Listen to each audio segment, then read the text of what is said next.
carne bovina no Brasil precisa ser cada vez mais lucrativa e sustentável. Diversos programas de melhoramento genético desenvolvidos no Brasil buscam essa fórmula. Um deles é coordenado pelo médico veterinário especializado em produção animal e melhoramento genético, Marcelo Almeida, que investe na qualidade da carcaça juntamente com a eficiência reprodutiva do animal. Esse programa envolve mais de 70 mil matrizes no Brasil, na Colômbia e no Paraguai. Essa conversa com o Marcelo eu fiz acompanhada do zootecnista e professor da UESP, Merick Rocha. Vamos ver. Bom, gente, recebendo aqui no painel Abre com Grande Prazer o Marcelo Almeida, que é médico veterinário, né, especialista em melhoramento genético, e eu vou conversar com ele acompanhada do Merick Rocha, que é zootecnista aqui do curso da UESP, né, de zootecnia, especialista também na área de melhoramento animal. Bom dia a todos vocês. Eu começo cumprimentando o professor Merick. Obrigada por ter aceito o convite, tá bom, professor? Agradeço. Olá, Marcelo. Eu vou começar fazendo uma pergunta para você, né? Como é que acontece o melhoramento genético encurtando esses ciclos, né, produtivos para dar esse ganho na produção? Eliana, muito bom dia a todos que nos assistem. Essa é uma mudança muito importante do conceito de melhoramento. Por muito tempo, nós como pecuária brasileira, perseguimos o tamanho como sendo uma forma de ganhar mais dinheiro. E, na verdade, quando a gente olha outras espécies, como o frango e o porco, a gente percebe que eles optaram por um caminho diferente, eles optaram pela velocidade de crescimento. Então, o que a gente fala e pratica na pecuária de ciclo curto é mudar esse conceito de tamanho por animais que cresçam mais rápido, animais que se reproduzam mais rápido, animais que encurtem os ciclos. E com isso, a gente passa a produzir mais ciclos em uma sequência de anos, e com isso a gente acaba aumentando a produção da fazenda e aumentando a rentabilidade da atividade. Dessa forma, então, nós temos que a pecuária precisa de uma injeção de velocidade, principalmente quando nós consideramos o intervalo entre gerações do bovino, que é considerado um intervalo longo, ou seja, demora muito tempo, tudo demora muito. Então, se a gente consegue colocar velocidade dentro desse sistema de produção, encurtando os ciclos, nós aumentamos o resultado financeiro da operação, o que é muito importante do nosso ponto de vista. Professor Merick. Marcelo, parabéns pelo trabalho que tem desenvolvido aí em todo o território nacional, a CIA Melhoramento, né, sendo um parceiro do produtor. E sim, é importante o melhoramento, e eu gostaria de fazer uma pergunta para ti, observando o índice de seleção aqui, o IGEM, né, da CIA Melhoramento, a gente percebe que tem uma ponderação entre o ganho de peso e a reprodução, no caso aqui com a idade ao primeiro parto. Eu queria que você mencionasse um pouquinho para nós essa importância de fazer uma seleção ponderando características de crescimento e características reprodutivas, entre outras. Só pontuar um pouquinho para quem está em casa. O melhoramento é um programa que o Marcelo acompanha, né, que não é só no Brasil, até fora do Brasil, né, isso acompanhando produtores, que funciona, não é isso, Marcelo? Isso, a CIA de Melhoramento é uma associação de produtores que utiliza do melhoramento genético para mudar os seus patamares de produção. Nós estamos hoje atendendo fazendas no Paraguai, Brasil e Colômbia. São hoje 95 mil vacas conectadas a esse sistema de avaliação genética, e nós nos norteamos por um índice de seleção. Esse índice de seleção se chama índice CIA-GEM, que é um índice bastante abrangente, um índice robusto, e pelo qual os animais são ranqueados. Então, nós temos hoje um ranking dentro de cada fazenda, o produtor conhece a sua melhor vaca, a sua pior vaca, e temos um ranking entre todos os rebanhos, ou seja, a melhor vaca da CIA de melhoramento e a pior vaca da CIA de melhoramento. Consequentemente, os melhores touros, as melhores novilhas, ou seja, a gente consegue fazer um ranking entre todos esses rebanhos, e isso dá para a gente uma visão muito objetiva de quais são os melhores animais. Esse índice pelo qual nós ranqueamos os animais, que é o índice CIA-GEM, ele conta com características de crescimento, características de composição de peso, precocidade sexual e características funcionais, como temperamento, como peso ao nascimento, que nós entendemos como características funcionais. É muito importante falar um pouco sobre a história desse índice. Esse índice tem mais de 20 anos de desenvolvimento, ou seja, ao longo do tempo, nós fomos aperfeiçoando esse índice de seleção. No passado ele é muito mais simples, hoje ele é um pouco mais complexo, e a cada momento que a gente enxerga a necessidade de fazer um ajuste e melhorá-lo, a gente tem que fazer. E eu vou explicar como é que a gente faz essa melhora. Nós, alguns anos atrás, abandonamos a medida de perímetro escrotal como sendo um indicador de precocidade sexual. Optamos pelos marcadores moleculares para a idade ao primeiro parto. Ou seja, hoje a gente olha o DNA dos animais para escolher aqueles que têm maior probabilidade de prenhez precoce, portanto, encurtando o ciclo da reprodução das nossas fêmeas. Esses animais responderam muito bem. As predições feitas apontavam para vantagens acima de 20% no aumento da progressão da precocidade sexual a partir dos usos dos marcadores moleculares, ao invés de usarmos o perímetro escrotal. E assim o fizemos, e rapidamente a curva de precocidade sexual começou a mudar, ou seja, a gente começou a ter muito mais fêmeas precoces entre todos os rebanhos participantes da série de melhoramento. Imediatamente nasceu a necessidade de nós introduzirmos o peso ao nascimento como uma nova característica ponderada no índice, porque à medida que a gente baixa a idade do primeiro parto, eu estou colocando fêmeas cada vez mais jovens em reprodução, eu tenho também que garantir que esse bezerro não venha a causar um problema de parto, portanto, partos distóxicos, perdas com bezerros mortos ou vacas mortas, ou mesmo aumento da mão de obra. Então, as coisas vão se aperfeiçoando à medida que o rebanho responde ao processo de avaliação e já assume novos patamares produtivos. Falando, usando a CIA do melhoramento como exemplo, ou outro programa que você acompanha, qual foi o melhor resultado em precocidade sexual que você já acompanhou? Isso é difícil de até pontuar, né? Mas uma estimativa. Tem duas maneiras a gente avaliar esse aspecto. Eu vou falar primeiro como programa de melhoramento. Hoje, 60% das nossas novilhas emprenham antes dos 19 meses de idade. Esse, para mim, é o número mais robusto, é o mais importante. Por quê? Com 60% de reposição feita com novilhas que emprenham precocemente, significa que eu estou com mais de 90% da minha reposição de vacas feitas exclusivamente sobre fêmeas com precocidade sexual. Como a herdabilidade dessa característica ela é mediana alta, significa que eu vou, em poucos anos, fixar a característica da precocidade sexual em todo o rebanho da CIA. Então, para mim, esse é um grande resultado. Isso mostra um bom caminho aí do programa de melhoramento. Quando eu olho para rebanhos especificamente, nós temos hoje rebanhos que já estão com 86% de prenhez precoce entre as suas novilhas até os 19 meses de idade, das quais 75% emprenham até os 15 meses de idade. Ou seja, é um patamar já muito forte, né? Já está bem fixada essa característica nesse rebanho, os ajustes de manejo já foram realizados e a genética está respondendo a este patamar.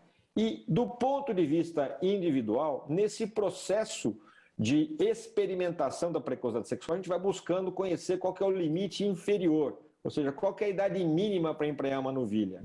E nós já nos deparamos com fêmeas emprenhando aos 11 meses de idade. Nossa. Ou seja, aqui no Brasil? Potencial, aqui no Brasil, o potencial da raça Nelore, ele é muito maior do que aquilo que a gente imagina, né? Nós temos que ter a coragem de selecionar e de expor os animais aos desafios e esperar os resultados, porque eles respondem de maneira surpreendente. E essas fêmeas, essa nova categoria de fêmeas, que nós chamamos hoje de super precoce plus, são aquelas que emprenham abaixo dos 12 meses de idade, tá? Então, só para a gente ter uma ideia de qual que é o potencial produtivo que existe nesse universo chamado Nelore, né? Fantástico. Esses dados robustos, maravilhosos que o Marcelo tem nos apresentado, demonstram que um trabalho sério pode provocar que haja a existência de animais muito mais eficientes, né? No caso, vacas novilhas que vão começar a entregar o seu produto na fazenda muito antes, isso é muito importante. E eu gostaria de perguntar para o Marcelo sobre a outra característica, que é o que rende no gancho. Quando o produtor vai abater, aquele rendimento de carcaça, né? Eu já me comentou que ele faz um trabalho nesse aspecto. Acho que é importante ressaltar a importância da seleção de animais para maior rendimento de carcaça, por exemplo. Professor Merkel, essa é uma novidade no mercado. Esse ano nós lançamos no mercado o índice frigorífico, o IFRIG. O IFRIG é resultado de 10 anos de pesquisa e validação de marcadores moleculares para algumas características que nós regularmente não medimos na pecuária, como o rendimento de carcaça, como o peso de carcaça quente, a área de olho de lombo, a cobertura de gordura, a maciez de carne. Então, nós levamos as amostras de carne ao laboratório para avaliar a maciez e o marmoreio, através de grid colorimétrico. E essas informações foram armazenadas ao longo de 10 anos. Foram 7.000 animais abatidos com amostra de DNA enviado ao laboratório e amostra de carne enviado ao laboratório, para que nós possamos, então, desenvolver esses marcadores e combiná-los de maneira inteligente, a fim de nós trazermos ao mercado e aos produtores um indicador seguro que possa trazer mais peso aos animais no gancho, mais rentabilidade para o seu negócio e sem aumentar o tamanho final das vacas. Porque uma das características que nós percebemos ao longo desses anos de desenvolvimento foi que é bem fácil a gente aumentar o rendimento de carcaça, só que como um efeito colateral, a gente aumenta muito o tamanho da vaca e perde gordura. E são coisas que são diametralmente opostas à eficiência reprodutiva. Ou seja, não adianta eu ganhar dinheiro no frigorífico e perder na reprodução das minhas vacas. Então, eu tenho que ter primeiro eficiência na fertilidade, na reprodução do meu rebanho e depois, com esses animais, buscar o melhor resultado frigorífico possível, né? Tem uma lenda do mercado que fala que o melhor bezerro é aquele que nasce, né? Aquele que está no chão. Esse é o melhor bezerro que existe, né? Então, esses resultados já estão disponíveis. Nós temos hoje os touros ranqueados já pelo índice frigorífico. O Sumário Aliança 2021 já trouxe essas informações publicadas. No site da CIA também, vocês podem buscar mais informações sobre esse material. E na prática, o que a gente tem? Touros DECA 1 para índice frigorífico aumentam em 0,2% o rendimento de carcaça. Touros top 1% para índice frigorífico aumentam em 0,4% o rendimento de carcaça, ou seja, quase meio ponto percentual no rendimento de carcaça direto através do uso de uma genética superior para o índice frigorífico. Isso significa mais rentabilidade, isso significa mais dinheiro no bolso do pecuarista, que é o propósito de todo um programa de melhoramento, aumentar a rentabilidade da operação. Marcelo, quais são o melhoramento genético? Ele é um caminho sem volta, né? E como você disse, é a questão de custos, né? E de maior lucro. Mas aí eu lhe pergunto, quais são o que é primário no melhoramento genético que o pecuarista que quer render, que quer ter lucro, não pode deixar de fazer para obter resultado? Muito boa pergunta também, Helena. Eu acho que nós temos que distinguir aqui duas coisas importantes quando a gente fala de melhoramento genético. Um é o rebanho que entra no processo de melhoramento e ele vai produzir animais superiores e, eventualmente, até colocar essa genética no mercado. A gente chama de selecionador. E outro é o usuário, aquele que pega os resultados do sumário, usa os touros provados na inseminação ou na monta natural, com repasse da inseminação, e aumenta seus níveis de produção. Então, Então, para cada um deles, nós temos aí características marcantes e importantes. Quando eu olho para o criador que está envolvido na questão da genética, o mais importante aí é o DNA do criador, não é o do rebanho. Ou seja, aquele que tem o espírito de melhorar, aquele que tem o espírito de usar a melhor tecnologia, ele alcança resultados rapidamente, porque esta é uma ciência dominada. É uma questão de procedimentos que, aplicados ao rebanho, melhoram o rebanho sim ou sim, tá? Não é impossível a gente ficar na frente dessa locomotiva que a gente vai ser atropelado. Existe o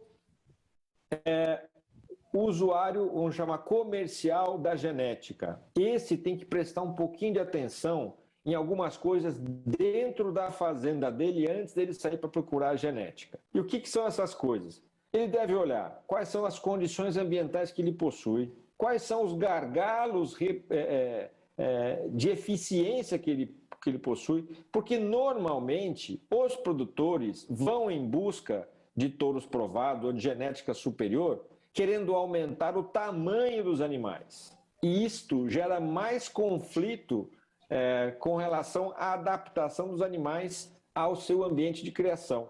Então ele tem que prestar bastante atenção sobre qual que é a pluviosidade da região, qual que é a disponibilidade de alimentos, porque muitas vezes o que ele tem que fazer não é aumentar a vaca, é sim diminuir o tamanho da vaca para ganhar mais dinheiro. Ou seja, ele tem que encurtar os ciclos, ele tem que ter animais que entrem em reprodução mais cedo, ele tem que inclusive começar a pensar em especialização. Nós teremos claramente na pecuária do futuro as fazendas cada vez mais especializadas. Alguns vão produzir bezerros com mais eficiência e vão colocar esses bezerros no mercado. Outros vão pegar esses bezerros e vão recriá-los e abatê-los com mais eficiência. Provavelmente serão os agricultores. Olha só, é para a gente começar a pensar desde já.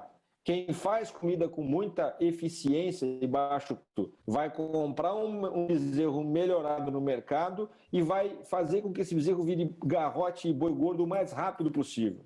Enquanto que o produtor de bezerros, que já conhece a atividade de bezerros, tem que procurar fazer cada vez melhor essa atividade, cada vez com genética aplicada a este ambiente de produção para aumentar a sua eficiência, a qualidade da carne desses animais. Então, eu vejo aí dois mundos bem distintos, mas tudo passa por, primeiro, avaliar muito bem as suas necessidades dentro da fazenda e depois olhar para o mercado e as oportunidades que ele oferece. Marcelo, o melhoramento genético não é novidade no Brasil, já tem algumas décadas de bons trabalhos, mas principalmente baseado numa genética de dados, de números, de pesagens. E recentemente a gente tem observado na vanguarda a observação meticulosa do DNA, vamos dizer assim, que é aquela biologia molecular que olha base por base. E isso tem sido muito importante para acelerar esse processo de melhoramento genético. Tem conseguido dar um salto muito mais rapidamente, saltos muito mais sólidos no melhoramento genético, tanto para características desejáveis quanto para características indesejáveis. E como você tem visto isso dentro do programa de melhoramento de fazenda, que é o trabalho que você tem feito? Professor Merck, a CIA de melhoramento é uma das pioneiras em utilizar a genômica em larga escala, ou seja, foi o primeiro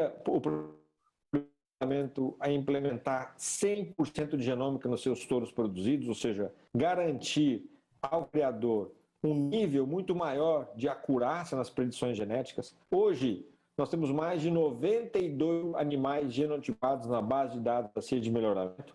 Isso faz com que a acurácia da pressão, que tradicionalmente orbita aí na casa de 0,5, hoje esteja em 0,75, ou seja, mais de 50% de ganho na acurácia das predições genéticas e genômicas feitas no nosso rebanho. Isso significa o quê? Muito mais certeza, muito mais precisão, muito mais segurança para o investimento do criador. E possibilita, inclusive, a gente começar a avaliar outras características que, com um custo muito alto para serem avaliadas em todos os animais, que a partir da genômica a gente pode aplicar isso em todos os animais, como é o caso do índice frigorífico. A gente fez um estudo em cima de 7 mil animais e aplica-se a toda a população da CIA através dos marcadores moleculares. Então, isto é uma inovação, isto é uma realidade já na pecuária brasileira e é um salto importante, porque a gente sai da genética só quantitativa e passa para uma genética qualitativa, uma vez que quando o animal é genotipado, a gente vai inspecionar se lá no DNA do animal se encontra aquela sequência de bases, os SNPs, correspondentes à expressão de algumas características importantes dentro do nosso processo de seleção. Então, é como se fosse uma dupla checagem. A gente mede e acompanha o desenvolvimento dos animais, os compara, cria os valores genéticos, depois aplica a informação genômica e verifica se no DNA dele tem realmente aquele gene, né, aquele SNP que a gente está procurando e que responde pela expressão da característica. Com isso, aumenta-se a precisão, diminui exponencialmente o erro na predição matemática e, com isso, aumenta o sucesso do criador, que é o usuário dessa genética. Marcelo, infelizmente nosso tempo acabou, né? A gente precisa encerrar, mas foi uma conversa muito produtiva. Acho que a gente tem até sobra em margem, né, professor Mérico, para outras vezes a gente conversar com o Marcelo aqui no Painel Agro. Quando vocês precisarem. Professor, um grande abraço, obrigada, tá bom? Por participar com a gente. Eu que agradeço, sempre estou à disposição. Marcelo, foi um grande prazer, parabéns pelo seu trabalho. Professor, um grande prazer conhecê-lo. Assim que eu for a Terezinha, nós vamos tomar um café aí junto. Perfeito. Tomar um tereré aqui, tem aqui. Bom, bem gelado. Maravilha. Obrigada, gente. Um abraço e obrigado por atenção de vocês. Tchau, tchau.